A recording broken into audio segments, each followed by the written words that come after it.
नमस्कार मंडळी, तुमचं स्वागत आहे आपल्या नवीन यूट्यूब चॅनलवर। तर आज आपण बनवणार आहोत साबुदाणा खिचडी।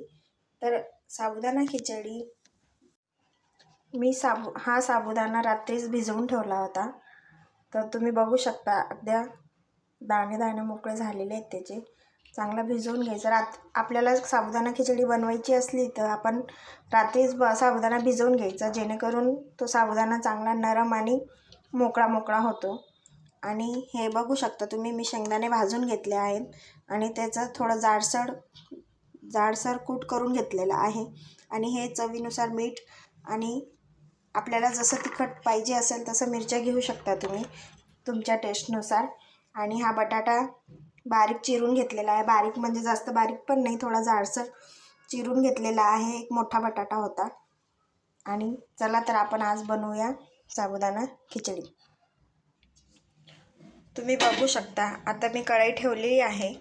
आपल्याला गॅस चालू करून घ्यायचा आहे।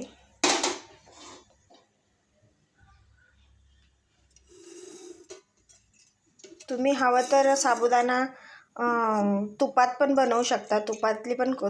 तूप टाकून खूप छान टेस्ट येते, पण आमच्या घरी तेलाचंच आवडतं म्हणून मी तेल टाकते आहे। मी 2 पळ्या तेल टाकला आहे।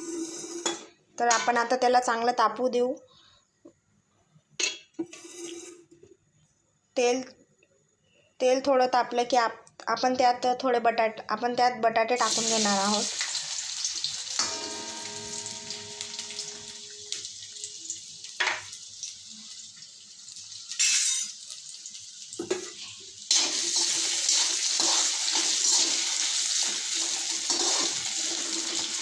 कारण बटाटे आधी तळून घेऊ आपण थोडे।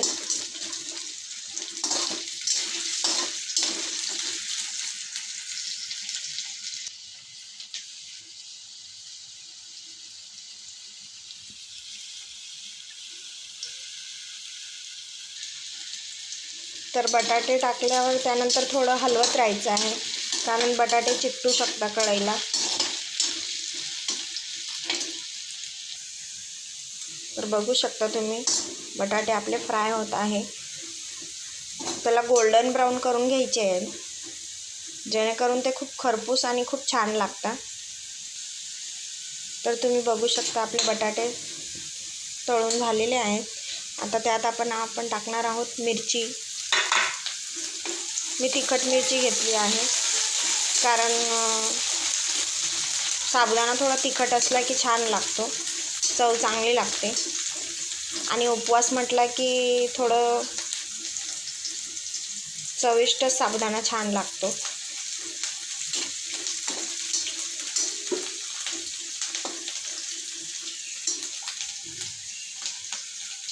तुम्ही हवं तर यात थोडे शेंगदाणे पण टाकू शकता।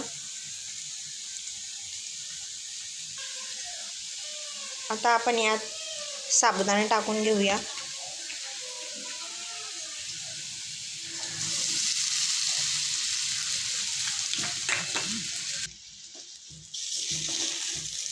याला परतून घ्यायचं आहे।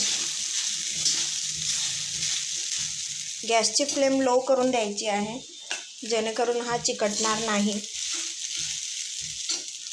आणि आपण आता यात टाकणार आहोत शेंगदाण्याचं कूट।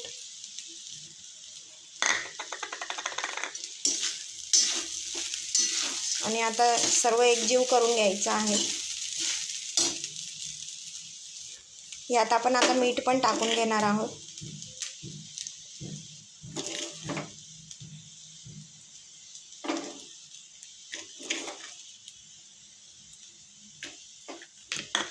आता याला एकत्र करून घ्यायचं आहे चांगलं। तर बघू शकता तुम्ही आपण छान एकत्र करून घेतलेलं आहे।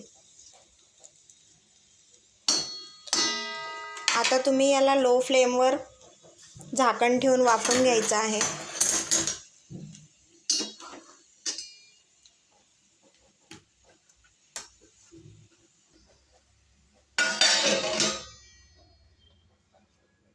फ्लेम लो करून द्यायची आहे।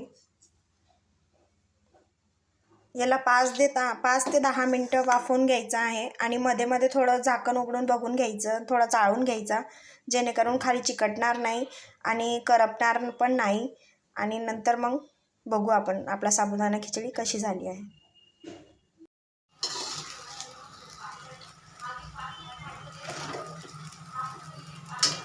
तर बघू शकता आपला साबुदाणा खिचडी रेडी आहे. तर तुम्ही बघू शकता आपली साबुदाणा थाळी रेडी झालेली आहे. लाईक करा, शेअर करा आणि सबस्क्राईब करा.